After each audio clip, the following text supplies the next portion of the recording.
बरेली में समाजवादी पार्टी का एक प्रतिनिधिमंडल जिला अध्यक्ष शिवचरण कश्यप के नेतृत्व में मंगलवार को डीआईजी से मिला और उन्हें एक शिकायती पत्र सौंपा गया। प्रतिनिधिमंडल ने बताया कि हाल की घटना के दौरान अनेक निर्दोष लोगों पर कार्रवाई किए जाने की खबरें सामने आई हैं। सपा नेताओं ने कहा कि किसी भी प्रकार की जांच अथवा कार्रवाई निष्पक्ष और तथ्यों पर आधारित होनी चाहिए। निर्दोष व्यक्तियों को इस कार्रवाई में फंसाना न केवल अन्यायपूर्ण है बल्कि समाज में असंतोष भी फैलाता है। उन्होंने मांग की है कि घटना की निष्पक्ष एवं उच्च स्तरीय जांच कराई जाए, निर्दोष लोगों पर कोई कार्रवाई न की जाए और केवल दोषी पाए जाने वालों पर ही विधिक कार्रवाई हो। जिला अध्यक्ष शिवचरण कश्यप ने कहा कि समाजवादी पार्टी सदैव कानून व्यवस्था का सम्मान करती है, किंतु निर्दोष लोगों को परेशान करना किसी भी दृष्टि से उचित नहीं है। इस अपील पर संज्ञान लेकर निर्णय और कार्यवाही करनी चाहिए। उन्होंने भरोसा जताया कि प्रशासन इस अपील पर संज्ञान लेकर निर्णय और कार्यवाही करेगा। इस मौके पर पार्टी के कई वरिष्ठ नेता और कार्यकर्ता मौजूद रहे। साथ ही इस मामले में डीआईजी अजय साहनी ने बताया कि निर्दोषों पर कोई कार्यवाही नहीं की जाएगी और दोषियों को बख्शा नहीं जाएगा।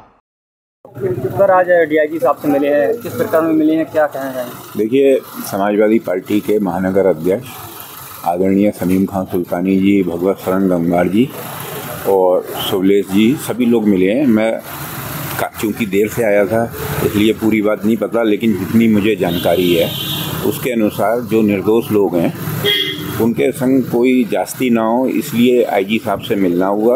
और जो मुझे जानकारी मिली है उन्हें आश्वासन भी दिया है कि आज से कोई भी ऐसा व्यक्ति जो निर्दोष है उसके विरुद्ध कोई कार्रवाई नहीं की जाएगी, जो मेरे को पता लगा है। ये सर, आज आप डीआईजी सर से मिले हैं, किन मांगों लेकर मिले हैं, क्या बात? जो शुक्रवार की घटना है, घटना के बारे में आप सब लोगों को तो बखूबी सब जानकारी है। पूरे शहर को और ज़िले को जानकारी है, लेकिन घटना का जो स्वरूप था और स्वरूप के पीछे सरकार और प्रशासन क्या प्रदर्शित करना चाहता था, इन लोगों ने अपनी मंशा पूरी कर ली।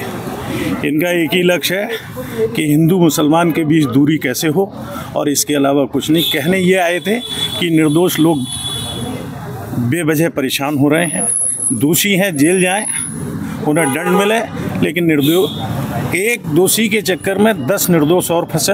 ये ना न्याय कहता है ना इंसानियत कहती है। बस इतना ही कहना। 26 तारीख को जो घटना हुई है हमारे बरेली महानगर के अंदर, और बरेली हमेशा आपने देखा होगा गंगा जमनी की तहजीब, हमारे महानगर के जितने भी जिम्मेदार लोग हैं सभी लोग चाहते हैं कि हमारे शहर के अंदर अमन व अमान रहे, शांति व्यवस्था बनी रहे। जो घटना 26 तारीख को हुई थी उस संबंध में आज हम लोग डीआईजी साहब से मिले और हमने उनसे ये मांग करी कि जो भी लोग निर्दोष हैं उन्हें अनावश्यक रूप से परेशान ना किया जाए और जो लोग घटना में शामिल हैं उनके खिलाफ कार्रवाई हो। लेकिन संज्ञान में ये आया कि घटना वाले दिन बहुत से ऐसे लोग थे जो बाज़ार में शॉपिंग करने आए थे, कुछ लोग डिस्ट्रिक्ट हॉस्पिटल में इलाज कराने आए थे, राहगीर थे, तो उनको भी अरेस्ट कर लिया है। तो हमने डीआईजी साहब से मांग की कि जो भी निर्दोष हैं, जो लोग मार्केट में शॉपिंग करने आए थे, जो लोग इलाज कराने आए थे, किसी कारणवश बाज़ार में थे, तो ऐसे बेगुनाह लोगों को अगर उन्हें हिरासत में लिया गया तो उन्हें छोड़ा जाए और जो दोषी हैं उनके खिलाफ कार्रवाई हो, जो निर्दोष हो उनको बिल्कुल परेशान ना किया जाए। ये हमने मांग करी। हमारी जो मांगे थी उस पर डीआईजी साहब ने सहमति व्यक्त की और उन्होंने कहा अनावश्यक रूप से किसी को परेशान नहीं किया जाए। ये समाजवादी पार्टी के डेलीगेशन से कुछ लोग मिलने आए थे, उनके द्वारा ये कहना था कि निर्दोषियों के खिलाफ कार्रवाई ना हो, जो दोषी हैं केवल उनके खिलाफ कार्रवाई की जाए। तो इस बात से हम लोग भी सहमत हैं, जो लोग दोषी हैं केवल उनके खिलाफ कार्रवाई की जाएगी, किसी भी निर्दोष के खिलाफ कोई कार्रवाई हम लोग नहीं कर रहे हैं और जो भी कार्रवाई हो रही है वो साक्ष्यों के खिलाफ, साक्ष्यों के आधार पर ही होगी। हिंसा करने वालों में से बाहर के कितने लोग अभी तक चिन्हित किए जा चुके हैं और कहाँ से लोग आए? जैसा कि शुक्रवार के बाद आप लोग देख रहे हैं, जो हम पे वीडियो और फोटो थे उन साक्ष्यों के आधार पर और मौके से जो लोग पकड़े गए थे उनसे पूछताछ के आधार पर कार्रवाई सुनिश्चित की जा रही है।